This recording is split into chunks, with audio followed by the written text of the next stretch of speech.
Welcome back to Boring Reviews. Boring Land. Oh, just kidding. Blasphemer! All Hello, right. Boring Review Nation! Kind of pointless. We know all things.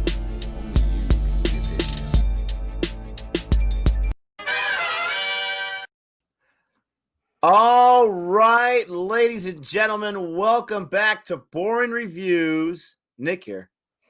Gabe, Gaitone Day, baby. You guys know when you hear Gaitone Day, you know what's coming. That's right, some kind of film or movie review or show. That's what we're talking about. And obviously, from the thumbnail, you know what we're about to do, cousin. Nick, let them know. As always, we're about 12 days late. Probably about 2 or 3 weeks late, but this is how we roll. We have to sit here and contemplate a long time. We are doing our top 10 list of movies that came out in 2020, a year that hopefully soon we'll forget in many different ways. But we're going to give you our top 10 one at a time. We're going to go back and forth from 10 all the way to 1. And a huge caveat with this year's list, a huge one. We started 2020 going to theaters left and right every weekend, every other weekend, getting the movies down. And then, of course, COVID hit. Quiet Place 2, gone. No Time to Die, gone. Wonder Woman 84 pushed back 15 times. All these different things get in the way. For a reason. Yeah. For a reason. We'll get to that. But all these movies getting pushed back and this or that and delayed to where, honestly, Gabe, everyone, I watched more than 10 movies that were new in 2020, but not a whole lot more because I was refreshing myself on some older stuff, some older Indian films, some older Malayalam films, some older American films, for crying out loud. But we do have a top 10 for you. And before we bring you that top 10 list, I just like to let you guys know that this segment is being brought to you by Bundaberg. Okay, no, I'm joking. I'm joking. Drink Bundaberg.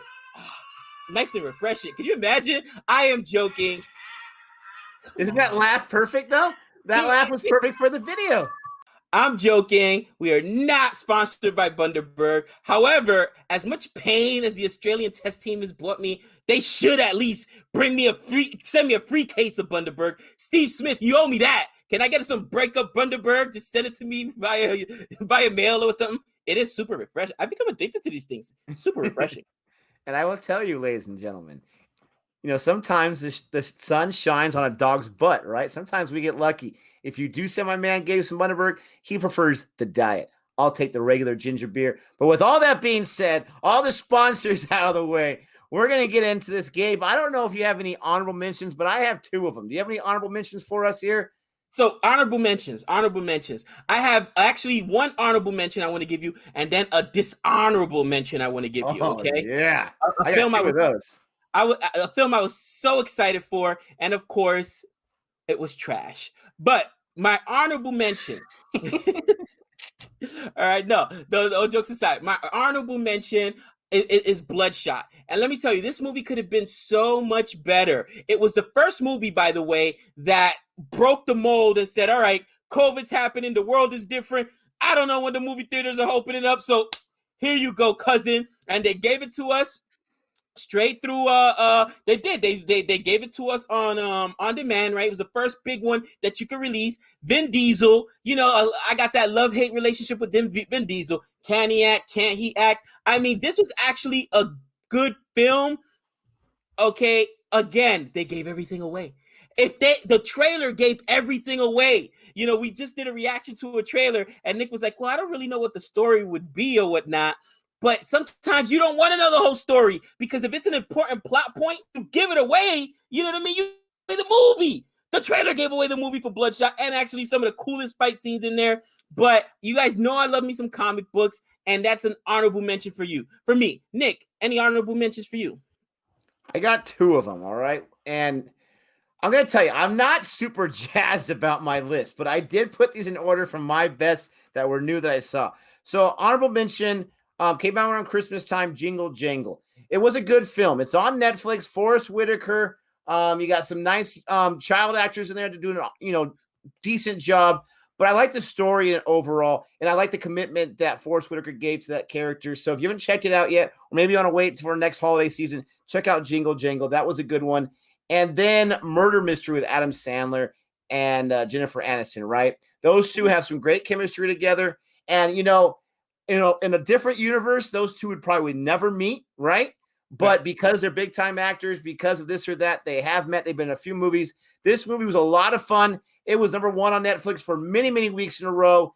It was, I want to say, if it came out in the theaters, it might have done a really, really good job money-wise. It's a lot of fun. If you haven't checked it out yet, you are not going to be unhappy with that one. And can I just give two mini honorable mentions because I didn't see them until 2020? I'm talking about 1917 and Parasite. Gabe wouldn't let me put it on my list, and he was right. Technically 2019, but I came to those in 2020. Both excellent films. All right. Dishonorable mention for me. Oh, Nick, I've been waiting for this movie for so long, so I should have known. Okay? It was put off so many times. The last this is how they marketed it the last time. They went on the internet and said it got pushed back this time, all the different dates or whatever. And you guys know I'm talking about the New Mutants. I am such a comic book fan, and they pushed this thing back. Dishonorable mention. You made me wait for garbage. It was absolute trash. Man, it was bad. It was, you know what? It was a horror film that threw some comic book elements in there, okay? I'm sorry. The acting was atrocious. The plot line sucked. Oh my God. Don't waste your money on it.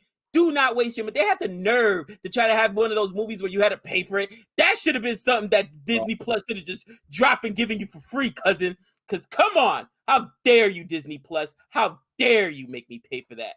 Oh, they had to make some of their money back, that $84 billion buy they got from Fox or whatever.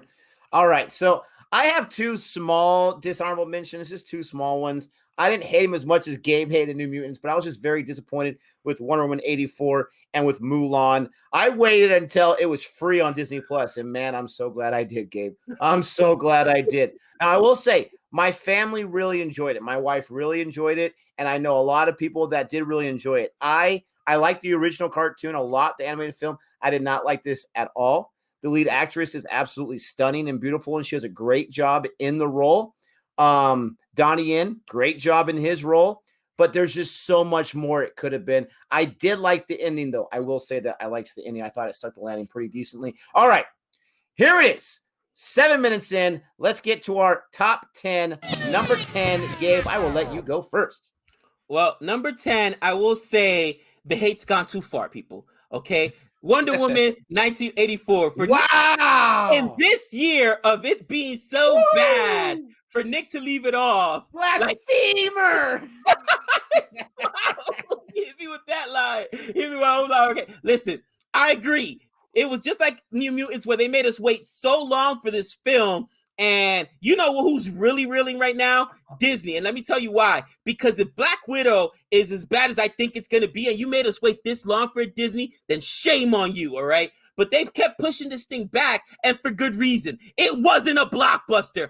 Oh my gosh, DC.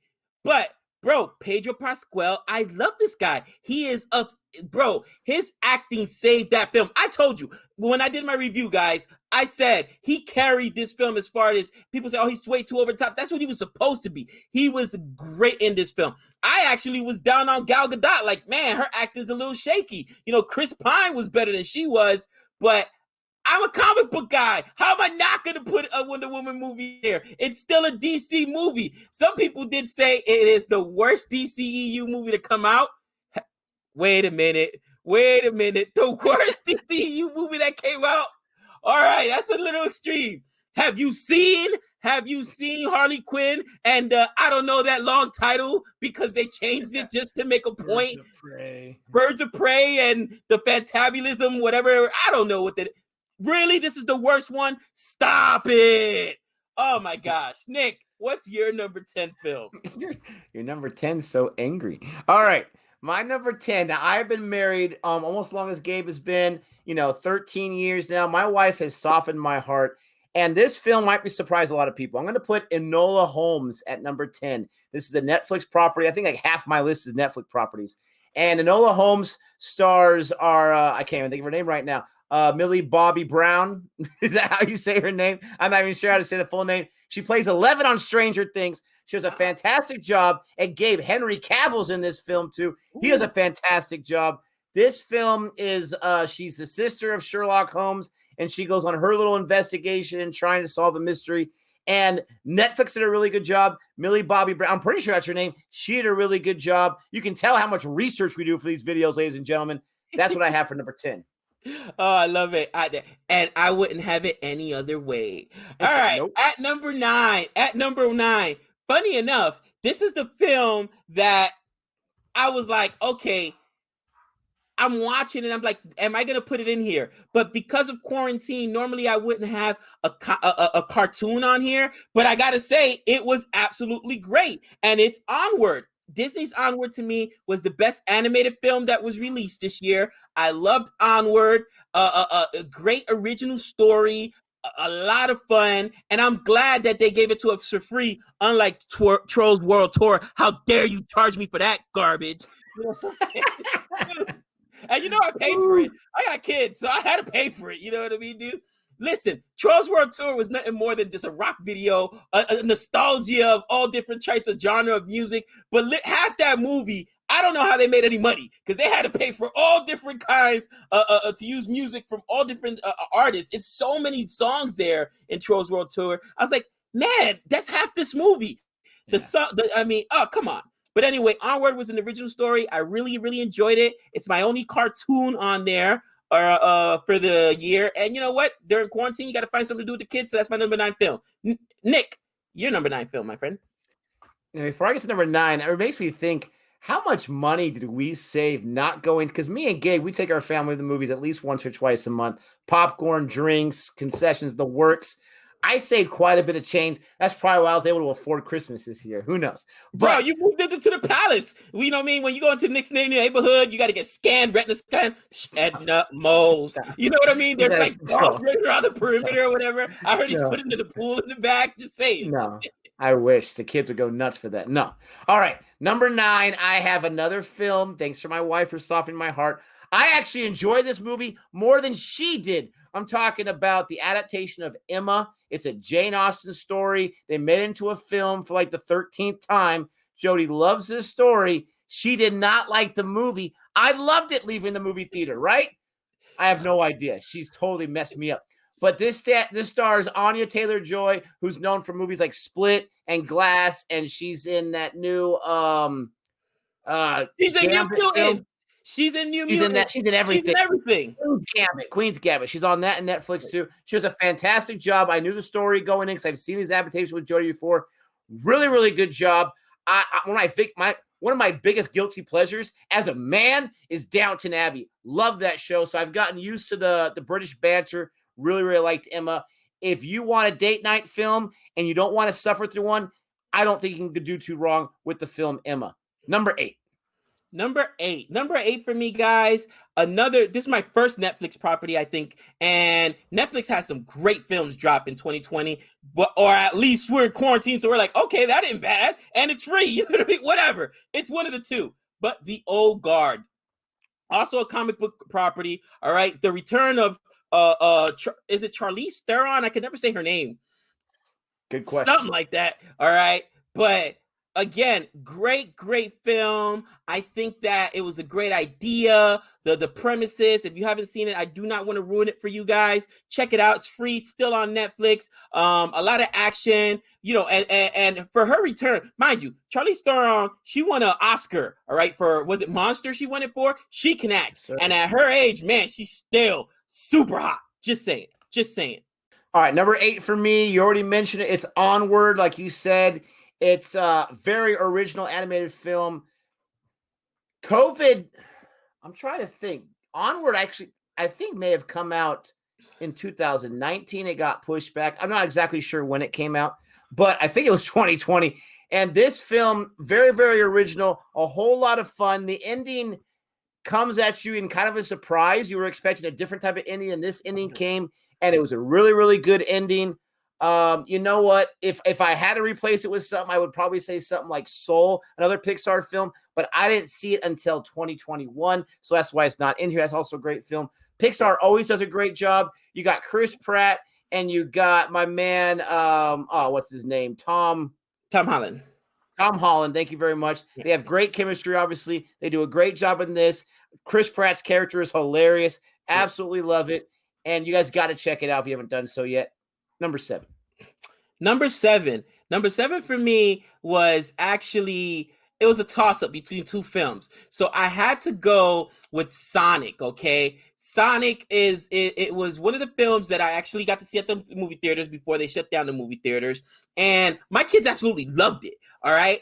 I got to say, this was the return of Jim Carrey. I hadn't seen Jim Carrey in anything good for a while, but he was the best part of the film, okay? And people are like, Sonic, it's not really a cartoon movie, but it's more of a kid movie. Yes, it was awesome. It was funny. I think they did a great job with it. And at first, when Sonic first came out, I didn't want to see it because they got all this hate on the internet. The character didn't look like he was supposed to, but they fixed it. And this is just a cautionary, not a cautionary tale, but this should be a lesson to theaters, and not theaters, but movie companies. Listen to your audience. The audience and the fans, we're the ones you're marketing to. When we said, nah, that's not the Sonic we want to see, they went back, scrapped it, made the new design, made it more fan friendly, and it was a successful film. So Sonic the Hedgehog, if you haven't seen it, check it out.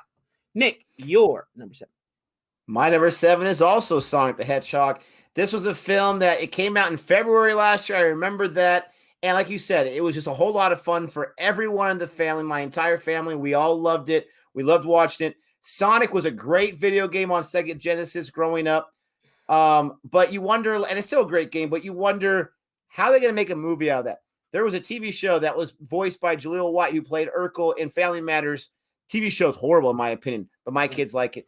And so you wonder how they're going to make this into a film. They did a fantastic job. You mentioned Jim Carrey. He is so great in it. He's over the top, but not too over the top. It reminded me of his like Ace Ventura days and whatnot. He was fantastic. You had some really quirky, weird stuff with some of the humans involved. Right. But the best part of the story was Sonic, Dr. Robotnik, and wherever they were going. So this was fantastic. Loved putting it at number 7. But I'm telling you right now, these bottom 4 movies, they would not have been in my top 10 if it wasn't for COVID 2020. Agreed. This would not have made my top 10 normally, but COVID, all right? What are you going to do? All right, number 6. Number 6 for me now. Number 6 was also one of the last movies I saw in the movie theater for 2020, and that was Bad Boys for Life. I was so excited for this thing. You know, Will Smith and Martin Lawrence coming back together on the silver screen. You know, it was good, but it wasn't as good as Bad Boys 2. All right, Bad Boys 1 was great. Bad Boys 2, when the sequel is better than the original, that doesn't happen often, right? Like Terminator 1 and then T2. Normally the sequel isn't better, but it was. And I just don't think Bad Boys for Life met it didn't meet my expectations. That's why it's so low on the list. But it's actually the top grossing film in the U.S. this year, obviously due to COVID. So Bad Boys for Life is my number 6 on the film. Film on this list. see you guys, he has to do a lot of editing. Nick. I knew what you meant.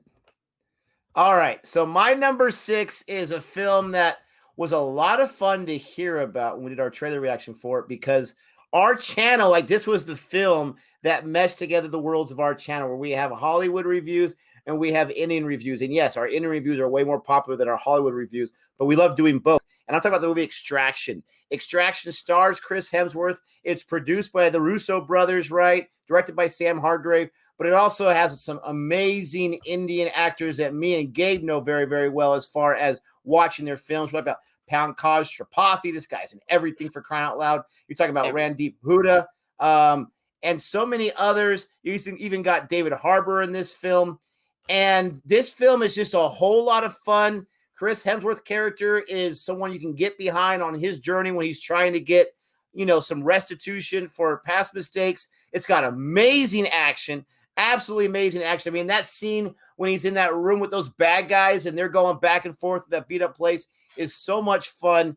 And I want to say, I looked it up right now, I want to say that they are going to do a sequel. I'm not sure exactly the details on that, but that's super cool that Chris Hemsworth is all for it.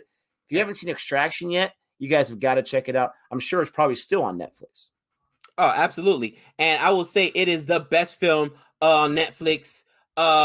One of the best films for 2020. Netflix dropped some other stuff during the pandemic, and there was one with Mark Wahlberg. I can't remember the name of that film. It's quickly forgettable. Something, right? Yes, Spencer Confidential. It was all right. Quickly forgetful. Then of course they had what was the other one they dropped? Power with Jamie Foxx or whatever. That was just okay. But this one, Extraction, was awesome. And funny enough, that is my number 5 on my list. Extraction, man. Extraction was fabulous. Nice. I love the action scenes. Chris Hemsworth, there was always a question of, can he act outside of being Thor? What else have we really seen him in? You know what I mean? I'm sorry. The only other thing we had seen him in was that Men in Black. That thing bombed, all right? Just saying, it bombed. I did enjoy him, by the way, in Ghostbusters, even though that movie bombed, okay? Oh, yeah, it was fantastic. He was super funny in that. And then the only other movie I can remember seeing him in was that Red Dawn film, and he was good in it, but, he still wasn't a big enough. This proved that he can act outside of the world of Marvel, and I really enjoyed that film. So that's my number 5 film right there. Nick, what's your number 5 film? So number 5 is the last movie I saw in 2020, and Gabe turned me on to actually talking about this list. Like, hey, Nick, you got your list ready to go? And I'm like, yeah, I'm not too sure. He's like, you got to check out this film. I'm talking about Bad Education, and this film is on HBO Max now. I'm not sure if that's where it premiered or that's where it came from, but it's on HBO Max right now. This is a fantastic film. This is a film, and me and Gabe are both in the education. I almost said industry. It's not an industry. But in our careers in education as teachers. And this film, not only is it makes you sick to your stomach, but it is captivating. Hugh Jackman gives an amazing performance. Allison Janney gives an amazing performance. Even Everybody Loves Raymond gives an amazing performance as a side character. This film, it explores a dark side of corruption in education. That's all I'm going to say. But I didn't really want to watch it.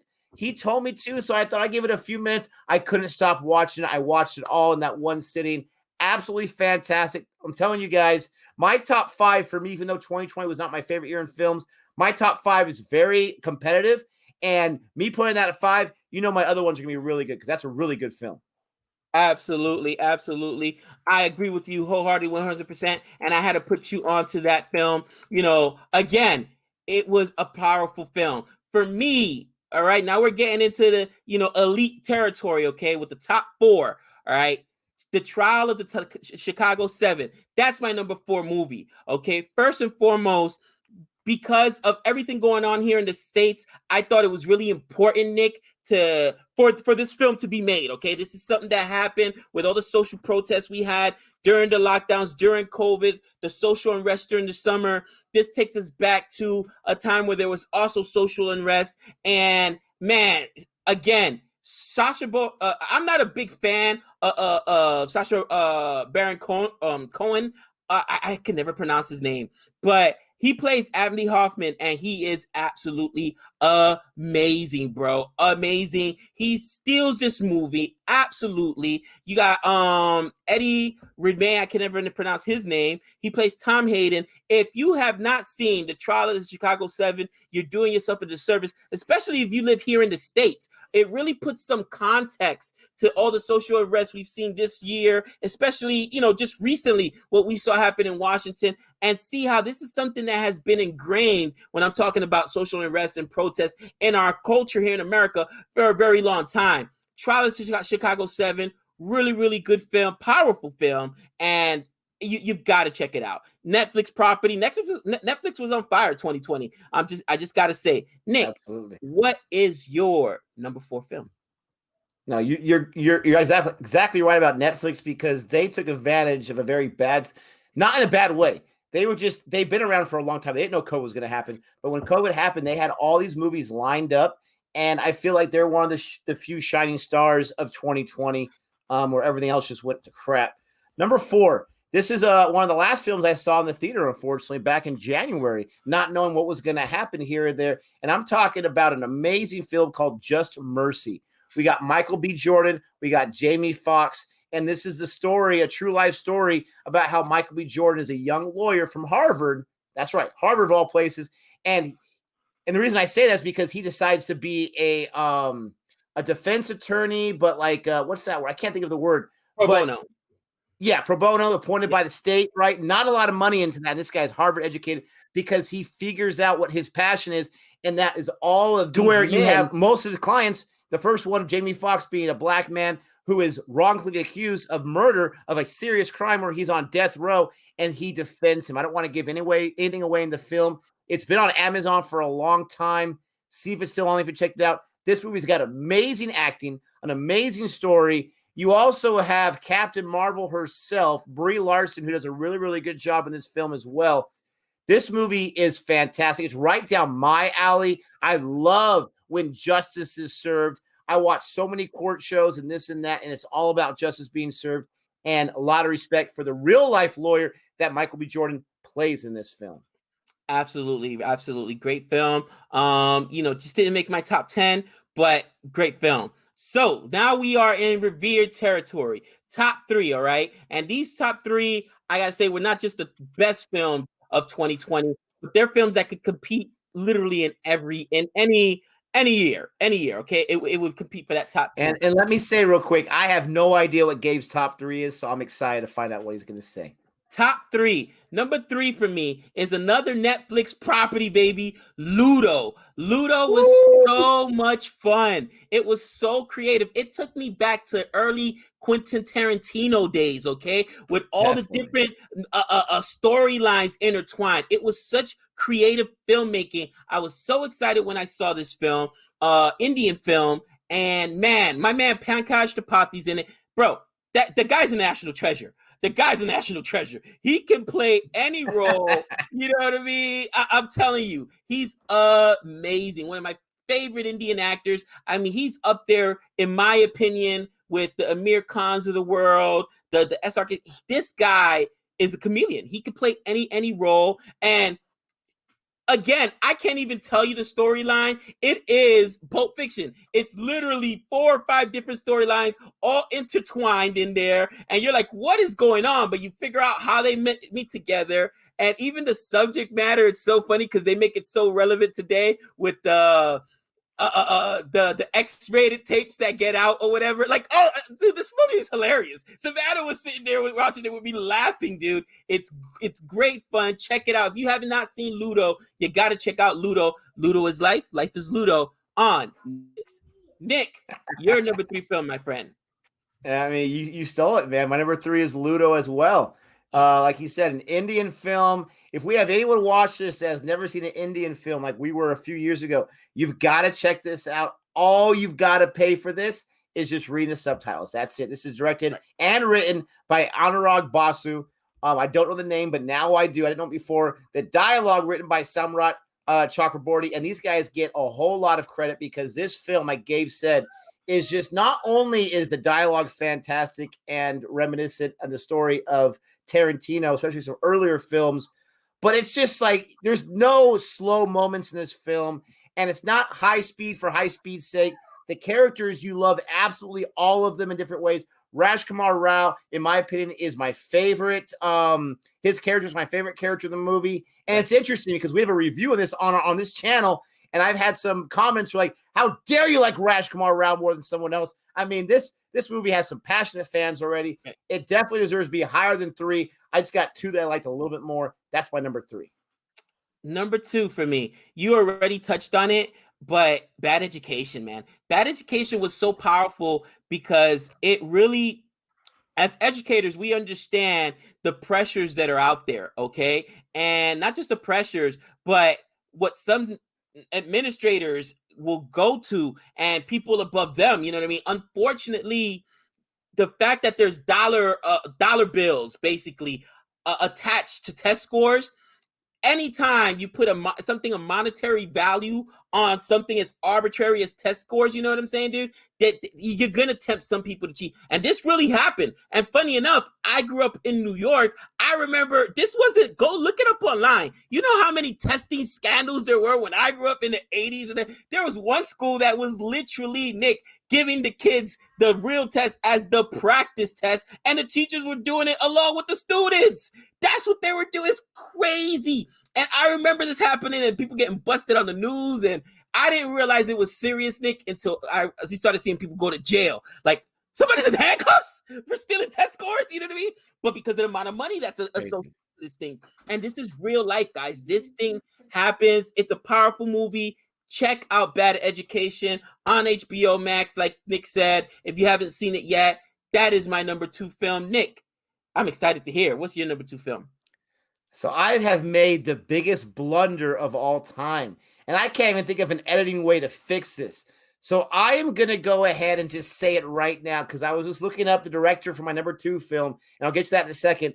But I totally forgot about a film I watched this year that I absolutely loved, and it definitely deserves to be in my top 10. So I'm going to do this real quick. This would really be my number 5. It would push everything from Bad Education down just one step right here. And I'm talking about a film called Jallikattu.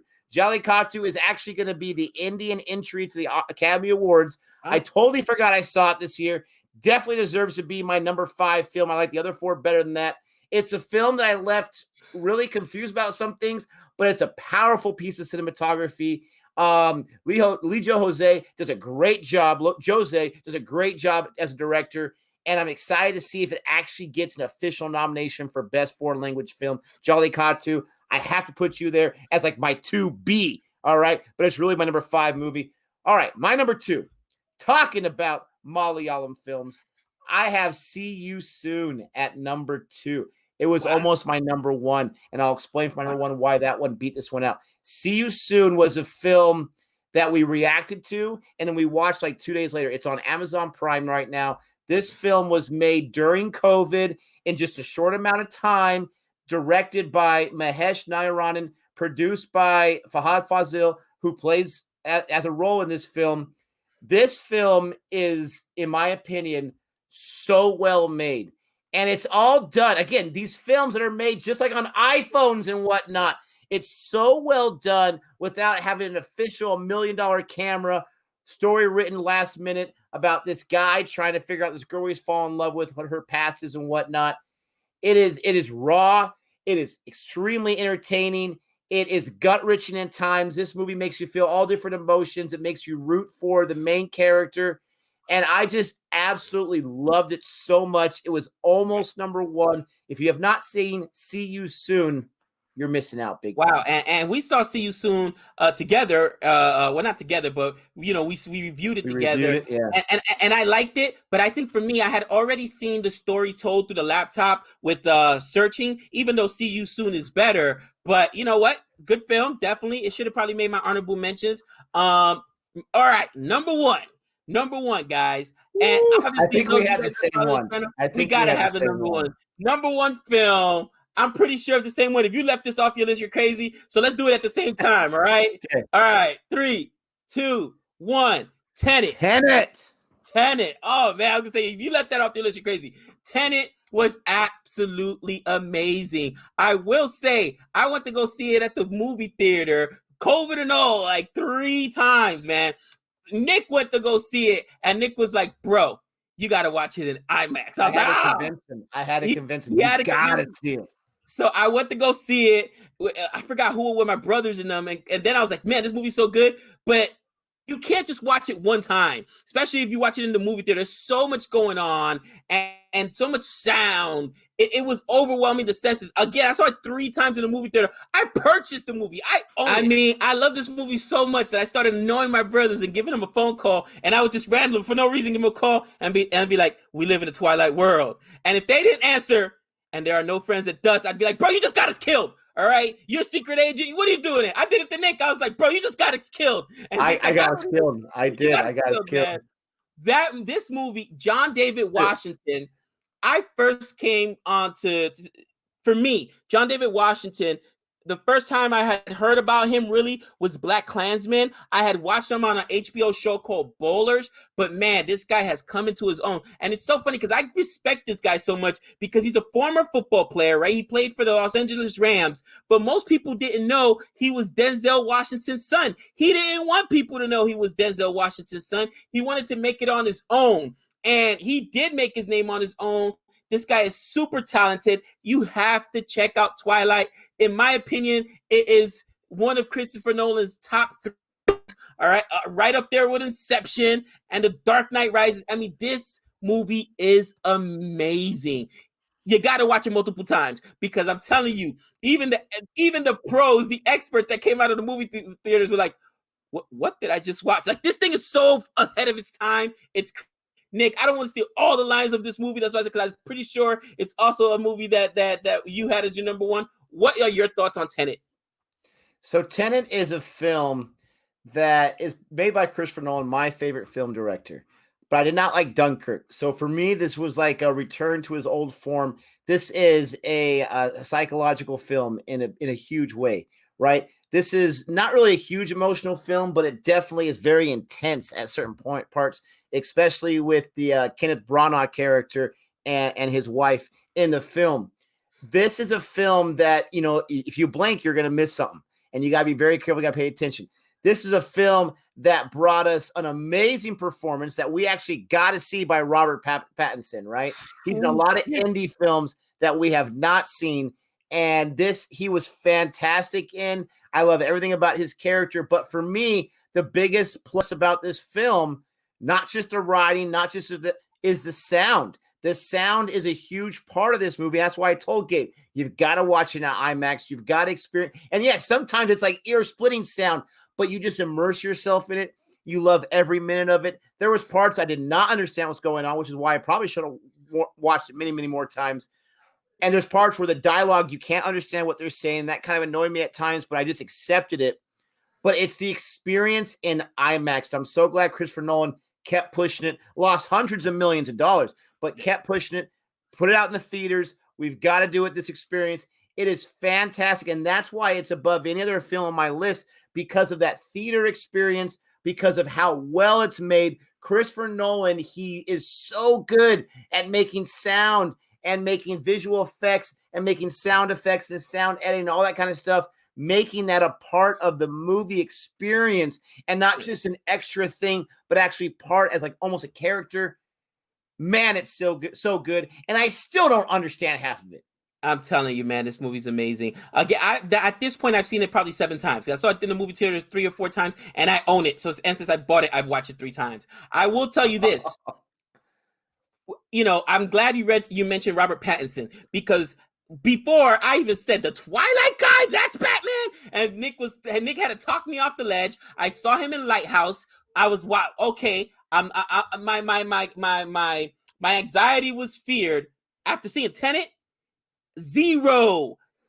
That's how worried I am. Zero. There is a non-zero chance that he does not pull off Batman. He can do action, and not unless he gets fired by the director because he's pissing him off. He can do action, and he is so believable. He has that swag. You know, don't you see this guy in this character that he has in this film being like the Bruce Wayne character, the swaggy billionaire? Like, he played off so well. Oh my gosh, bro. I'm telling you, I love this film. Tenet, #1 film. You guys got to check it out, man. Absolutely, guys and girls. Thank you so much for checking out our top 10. We hope you enjoyed it. If you did, you know what to do to help us out and to help us grow and take over the YouTube world. Who knows? But until that happens, we're eons away from that. Just give us a little bit of love. Let us know what are your top 10 films. Let us know what you got. And if you can't think of 10 because of COVID, give us at least a top 5. Give us something. But with all that being said, until next time, we live in a Twilight world. No friends at dusk. There we go. Yes.